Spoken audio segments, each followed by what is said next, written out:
Hi there everyone, my name's Damon and you're listening to languagecaster.com's Football Language Podcast.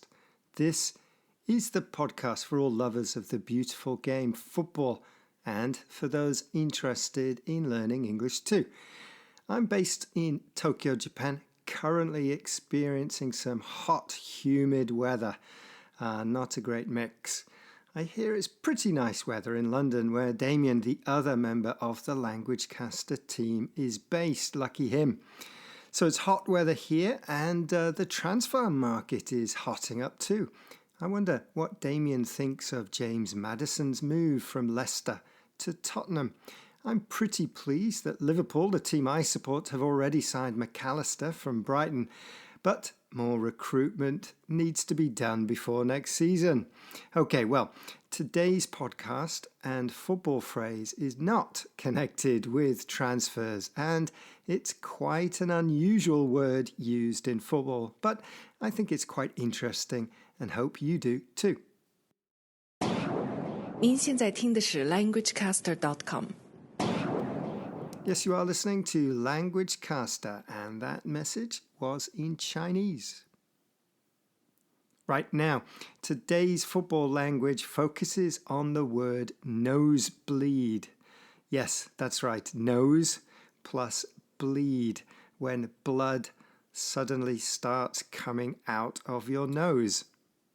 No one likes a nosebleed, especially if they're wearing a white shirt. So what has the word nosebleed and its meaning, blood dripping out of your nose, got to do with football? Well, when do we get nosebleeds? It's fairly well known that at high altitudes, high up, say on a mountain, the dry air and low air pressure can cause nosebleeds. This idea of being high up is important when we talk about the word in a football context. Let's look at a few examples. First, a classic example of its use, and with one of my favourite football players, the ex-Liverpool defender, Jamie Carragher. The example is, Carragher's going to get a nosebleed. He is so far upfield. He races beyond the fullback, but his cross is put behind for a corner. Okay, Carragher was a traditional centre-back, so a defender whose main job was to protect the penalty area. Unlike many more modern defenders, his job was not to create chances, carry the ball upfield, or score goals. This example from a minute-by-minute report has the sentence, Carragher's going to get a nosebleed. He is so far upfield. The speaker is saying that Carragher is so high up in an attacking position that he's like someone high up in a mountain. He's in a place he is not used to. He is a defender, so being in the attack is very unusual, and he might get a nosebleed. How about another example, this time with a team? Sunderland host West London outfit Queen's Park Rangers on Saturday, eyeing up a home win to possibly take the lads into nosebleed territory of the very top of the championship. Here we have take the lads into nosebleed territory.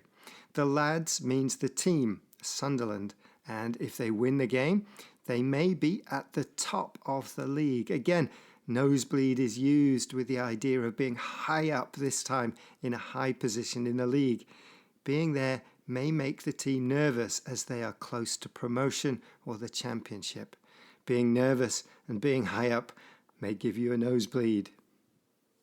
Finally, this last example combines with the phrase halfway line in a classic use of nosebleed. This is a minute-by-minute report looking at the teams before kickoff. Alan may get a nosebleed if he crosses the halfway line, but is guaranteed to get stuck in. The player, Alan, a central midfielder, may get a nosebleed if he crosses the halfway line, meaning he's not comfortable doing anything else except defending as a central midfielder. Rydych chi'n gwrando I languagecaster.com. Thank you for that message, and that was in Welsh. Right, we looked at the phrase get a nosebleed, and it's used to mean a player or a team will be very uncomfortable if they are in a position they are not used to. For example, a defender asked to attack, or a team not used to being at the top of the league. If you have a phrase in your language for this, let us know by emailing us at languagecaster.com, or find us on Twitter, Instagram or Facebook and leave us a message. Okay, thanks for listening and enjoy all the football wherever you are. Ta-ra!